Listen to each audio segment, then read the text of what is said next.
La península de las casas vacías, de David Uclés, es una novela ambientada en la Guerra Civil Española que combina acontecimientos históricos, personajes ficticios y elementos de realismo mágico para contar la guerra desde una perspectiva profundamente humana. La historia se centra en la familia Ardolento, que vive en Jándula, un pueblo ficticio del sur de la península. Antes del conflicto, sus miembros llevan una vida ligada al campo, a la familia y a las preocupaciones cotidianas, pero todo cambia cuando la violencia empieza a extenderse por el país. Lo que parecía una guerra lejana termina entrando en sus propias casas y obliga a cada personaje a enfrentarse al miedo, la pérdida y la separación. La familia Ardolento representa una pequeña comunidad que intenta mantenerse unida mientras todo a su alrededor comienza a romperse.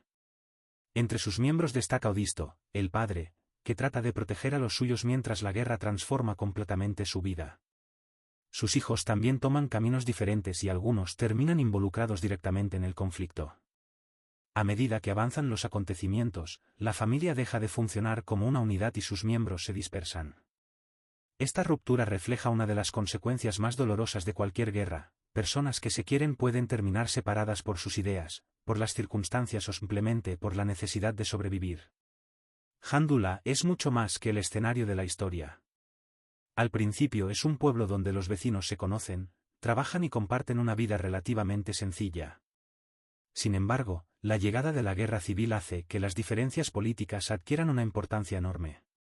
Los vecinos comienzan a desconfiar unos de otros y aquello que antes eran opiniones diferentes puede convertirse en motivo de enfrentamiento. La guerra transforma las relaciones personales y consigue que un espacio conocido se convierta poco a poco en un lugar marcado por el miedo.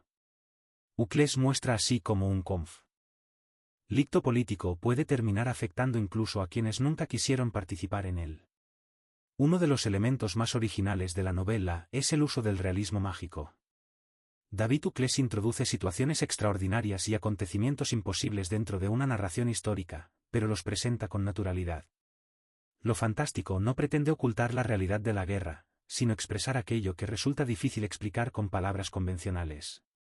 El dolor, el miedo y el trauma aparecen transformados en imágenes simbólicas que permiten comprender mejor la experiencia de los personajes. De esta manera, la fantasía se convierte en una herramienta para hablar de una realidad tan brutal que, en ocasiones, parece fantástica por sí misma.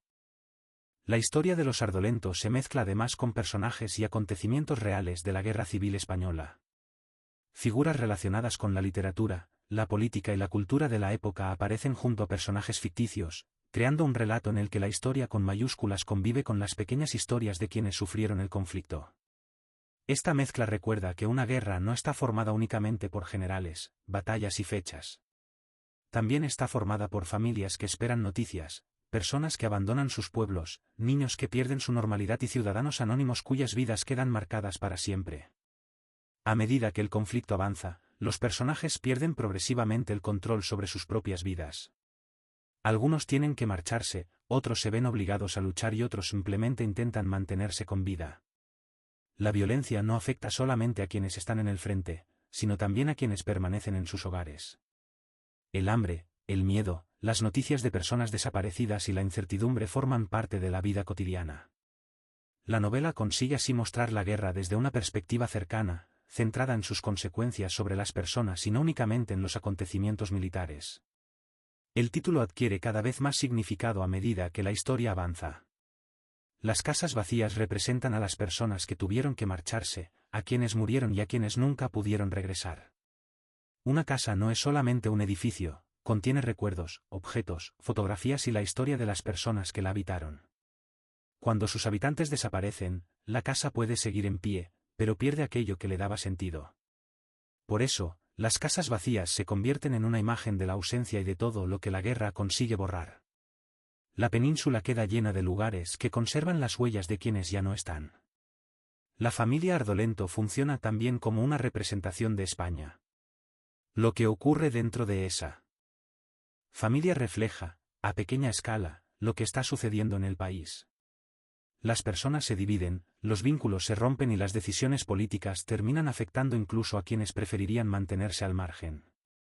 La novela muestra que una sociedad puede quedar profundamente marcada cuando sus habitantes dejan de verse como vecinos y empiezan a verse como enemigos. La guerra no destruye únicamente edificios y vidas, también destruye la confianza y modifica para siempre la forma en que las personas se relacionan.